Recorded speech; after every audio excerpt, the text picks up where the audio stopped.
Ailəmiz üçün çox dərin faciədir bu. Sadəcə onunla təskinlik tapırıq ki, vətən üçün olubdur, torpaq üçün olubdur. Çox sınadı bizi zaman, neçə şəhid getdi qurban, sinəsilə sipər olan igid əskər möhkəm dayan. Dekabrın 31-i getdim, yanvarın 1-2-si söhbətləşdik, söhbətimiz oldu. Çünki ona mən həmişə qardaş deyildim. Oğlum, bala demirdim. Mən qardaş deyildim. Oturduq, söhbət edirdik, dedi belə. Bezmiş burada, döyüş olsaydı gedərdim. Ya azad ol, ya candan keç, ya candan keç. İki yoldan birini seç, birini seç. Sonra vətəni müşük görməmişdi ki, hardadır. İkide doğulmuş uşaqdır. Zəngilan görməmişdi. O ruhda böyümüşdü. Mən Allah öldüsün, bilmirəm. O cür yetişmişdi. Azadlığın şərbətin iç, şərbətin iç. İgid əskər, möhkəm dayan, möhkəm dayan.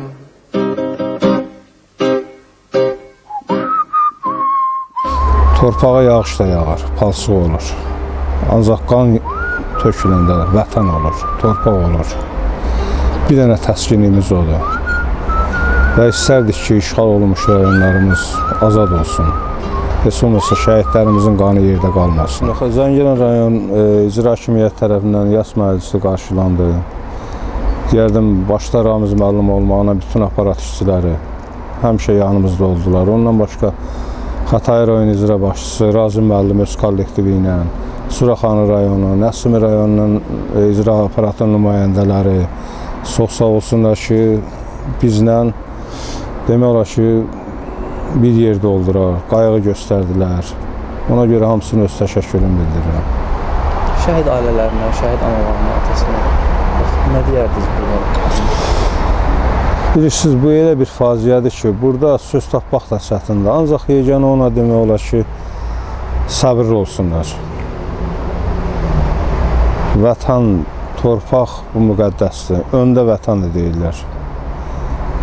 Onunla təsəvvür tapsınlar ki, vətən uğrunda gedib, torpaq uğrunda gedib. Həmişə başlarını uza eləyiblər. Hamısı da başlarını uza tutsunlar.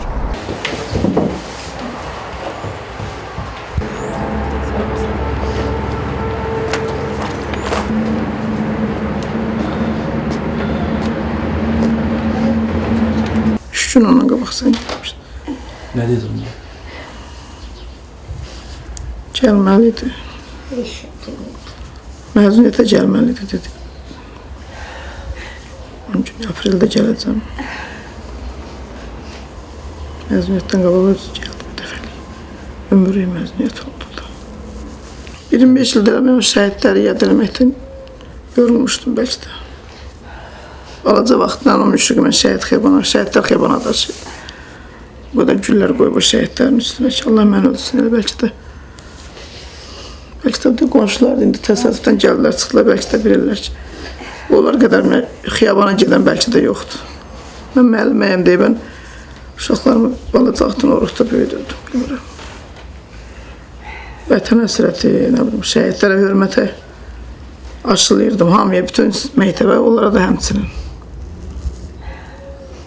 O da heç ağlıma getməzdim ki, balam da müşrikdə o yolda olar.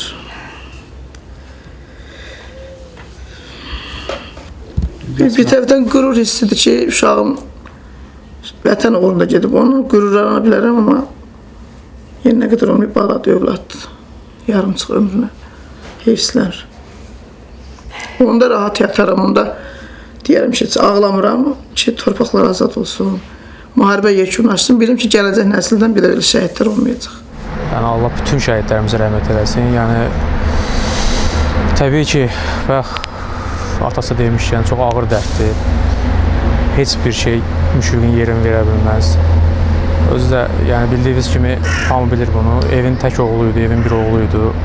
Çox belə mərifətli, mədəni, vətənpərvər, ölkəsinə, vətəninə çox böyük sevgisi olan bir insan idi. Onunla yanaşı həm də ictimaiyyətdə, cəmiyyət arasında çox bir hörmət qazanmışdı. Ona görə valla mənim üçün də şəxsən bir qohum olaraq elə bir insan itirmək çox ağırdır. Öz şəraitlərini gördünüz, çox ağır bir şəraitdə yaşayırlar. Onların da vəziyyəti çox yararsız bir evdə, balaca bir daxmada yaşayırlar. Təbii ki, dövlət həmişə, hökumət həmişə bizim belə deyək, şəhidlərimizə, məcbur köçkünlərə, əlil ailələrinə həmişə qayğı göstəriblər və qayğını əsirgəməyiblər. Amma bugün bayaq qeyd etdiyim kimi heç bir şey təbii ki, şəhidimizi geri qaytara bilməz. Amma fakt ondan ibarətdir ki, bugün Müşfiqin ailəsi də çox pis vəziyyətdə yaşayır və onlara inanırıq ki, dövlət, hökumət öz qayğısını əsirgəməyəcək, öz qayğısını göstərəcək.